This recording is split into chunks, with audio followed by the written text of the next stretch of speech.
శ్రీను గారు మేమైతే పెళ్లి చేసుకోలేదు. ఎందుకంటే ఇల్లీగల్ గా పెళ్లి చేసుకోవడం అనేది చాలా తప్పు. ఎందుకంటే నాకు డైవర్స్ అవ్వలేదు, అతనికి కూడా డైవర్స్ అవ్వలేదు. సో మేము ఎక్కడ కూడా మ్యారేజ్ చేసుకోలేదు.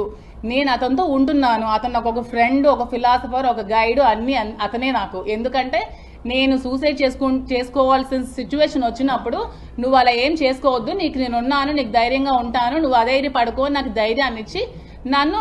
అందరికీ నమస్కారం. Welcome to JBS media. అసలు వైసీపీలో ఏం జరుగుతుంది, వైసీపీలో జరుగుతున్నటువంటి అంతర్గత రాజకీయాలు కానీ అంతర్గత విధానాల గురించి కానీ ఒకసారి మనం మాట్లాడుకుంటే 2024 ఎలక్షన్లో అతి దారుణంగా ఓడిపోయిన తర్వాత వైసీపీలో చాలామంది సీనియర్ నాయకులు కానీ కార్యకర్తలు కానీ కొంచెం సైలెంట్ అవడం జరిగింది. ఇటువంటి దారుణమైన పరిస్థితుల్లో తనకు తాను ఉనికిని చాటుకోవాలి, మళ్ళీ పునరుత్తేజంతో రాజకీయం చేయాలి అనుకునే సమయాల్లో వైసీపీని ఒక విధమైనటువంటి ఆంధ్ర రాష్ట్రంలో కొంతమంది రాజకీయ నాయకులు చేస్తున్నటువంటి చెత్త కార్యక్రమాలు కానీ వాళ్ళు చేసినటువంటి దారుణమైన కార్యక్రమాలు కానీ వైసీపీని చుట్టుముట్టి వైసీపీ యొక్క స్థాయి మరింత దిగజారేలా చేస్తున్నాయి.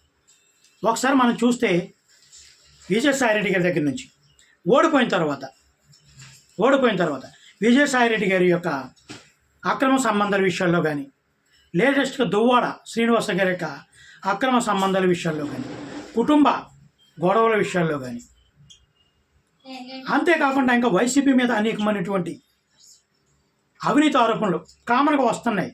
కానీ బియ్యం కుంభకోణాల విషయాల్లో అనేక కుంభకోణాలు ఒక వ్యక్తి అయితే, ఈరోజు దువ్వాడ శ్రీనివాస గారు ఈయన గతంలో ఏం మాట్లాడారో ఒకసారి చూడండి మీరు, తర్వాత మనం మాట్లాడదాం. ముగ్గురిని నువ్వు చేసుకుంటే ఒక్కొక్క మగాడు కొన్ని వేల మందిని చేసుకోగలడు. కానీ పద్ధతి, సంస్కారం, హిందూ మతం, తెలుగు వాడిగా ఏకపత్ని వ్రతం మన మతం. ఏకపత్ని వ్రతం, ఒకే స్త్రీని పెళ్లాడి ఒకే స్త్రీతో జీవితం పూర్తి చేయడం అన్నది మన తాలూకా సాంప్రదాయం. ఆ సాంప్రదాయానికి తూట్లు పొడిచినటువంటి నీచుడు పవన్ కళ్యాణ్ చెప్తున్నాడు. నేను ముగ్గురు వీడియో చూస్తారు కదా, పవన్ కళ్యాణ్ గారి కోసం సాక్షి మీడియాలో పక్కన ఈశ్వర్ గారు ఉంటే ఏ విధమైన మాటలు మాట్లాడారు. ఒక హిందూ సాంప్రదాయాలు కానీ, తెలుగు సాంప్రదాయాలు కానీ, ఈ భారతదేశ సాంప్రదాయాలు కానీ ఎంతో గొప్పవి. అటువంటిది పవన్ కళ్యాణ్ గారు 3 పెళ్లిళ్ళు చేసుకున్నారు. మరి ఏం చేసింది ఏంటి ఇప్పుడు? అంటే మన భాగవతం బయట పడలేదనా? ఏం చేస్తున్నది ఏంటి? 2 ఆడపిల్లలు భార్యను వదిలిపెట్టేసి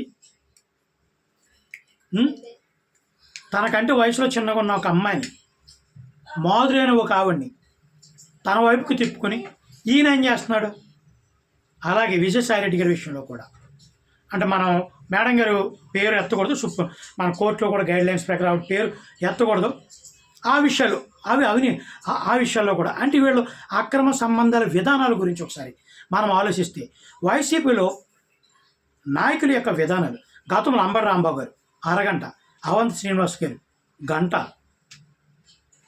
ఒక అడుగు ముందుకేసి గోరట్ల మాధవ్ గారు ఏకంగా బట్టలిప్పేసి చేసిన సంఘటనలు కానీ, వైసీపీలో మీరు మెయిన్ నాయకుల గారి దగ్గర నుంచి జగన్ గారి మీద అనేక అవినీతి ఆరోపణలు, రెండో తరం ఉన్నటువంటి సజ్జల గారి మీద కానీ, విజయసాయిరెడ్డి గారి మీద కానీ ఎంత దారుణమైనటువంటి ఆరోపణలు వచ్చినాయండి.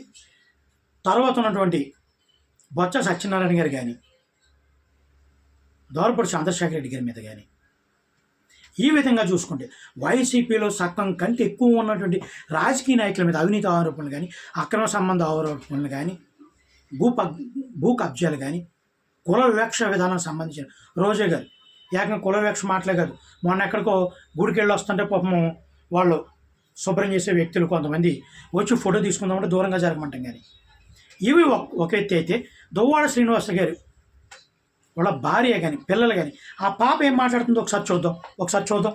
మా డాడీ ఆవిడతో ఉండి మమ్మల్ని అవాయిడ్ చేస్తున్నారు.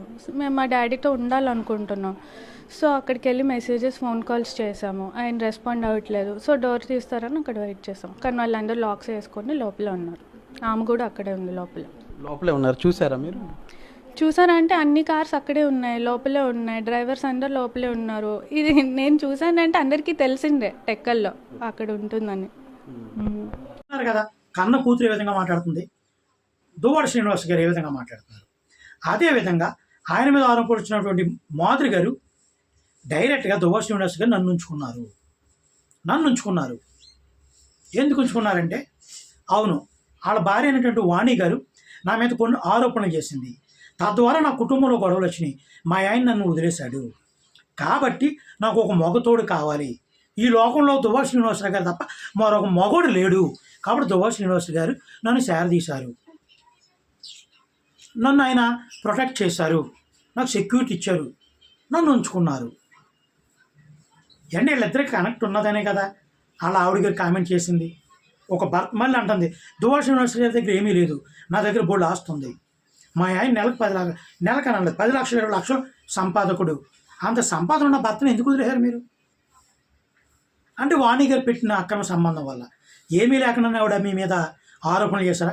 రేపు ప్రొద్దుట మరొకడు వచ్చి లేదా మరొక ఆమె వచ్చి మీ మీద మరో ఆరోపణ చేస్తారు, మరొకరికి సంబంధం ఉందని, ఆడితే వెళ్ళిపోతారా? అంటే ఆరోపణలు చేసిన వాళ్ళు అందరితోనూ కలిసిపోతుంటారా? అంటే ఇది మీరు చెప్పేదా మీడియాకి ఇచ్చే సమాధానమా? మీ తోటి మహిళలకు కానీ సమాజానికి కానీ మహిళా సమాజానికి కానీ మీరు ఇచ్చే సమాధానాలు ఇవేనా? ఒకసారి ఆవిడ ఏం మాట్లాడుతుందో వినండి. ఫ్యామిలీలో సహజీవనం ఎలా అవుతుందండి? అడల్టరీ అనుకోవచ్చు కదా. సహజీవనం అనేది పెళ్లి కాని వాళ్ళు చేసేది సహజీవనం అంటారు, పెళ్ళైన ఇద్దరు అమ్మాయి అబ్బాయి చేసేది అడల్టరీ అంటారు. అడల్టరీకి అక్కడ సుప్రీంకోర్టులో కూడా ఇది ఏం లేదు. దాన్ని ఇటువంటి పరిస్థితుల్లో వీళ్ళు చేస్తున్నటువంటి వికృతి క్రియల్లో వైసీపీ వాళ్ళు చేసే తప్పులు, వాళ్ళు చేసే అక్రమాలు, వాళ్ళు చేసే దౌర్జన్యాలు మళ్ళీ వీళ్ళ రోడ్డు మీదకి వచ్చి అదుగు ప్రజాస్వామ్యం పాడైపోతుంది, ప్రజాస్వామ్యంలో అక్రమాలు జరిగిపోతున్నాయి, మహిళల మీద దాడులు జరిగిపోతున్నాయి, టీడీపీ నాయకులు కూటమి నాయకులు ఇలా చేస్తున్నారు, వీళ్ళు చేసే అన్ని దొమ్మల పనులు మళ్ళీ ప్రజల మీద అలా చేయడం ఎలా అంటాం? ఈ ఎంతవరకు సబబు ఒకసారి ప్రజలు గమనించాలి. ఇటువంటి దారుణమైన పరిస్థితుల్లో వాళ్ళు ప్రజలకు ఎటువంటి అంటే సందేశాన్ని ఇవ్వాలనుకుంటున్నారు? ఒకసారి ప్రజలందరూ నిశ్చితంగా ఆలోచించి, ఎటువంటి దౌర్భాగ్య స్థితిలో ఈ పార్టీ ఉంది, ప్రత్యామ్నాయ పార్టీ లేక ప్రజలు ఆ పార్టీ వైపు ఎందుకు వెళ్ళాలి? మరో పార్టీలు ఇంక లేవా? కాంగ్రెస్ లేదా? లేకపోతే అనేక జైవి భారత పార్టీ కానీ అనేక పార్టీలు ఉన్నాయి ఈ రాష్ట్రంలో, మంచి నాయకులు కూడా ఉన్నారు.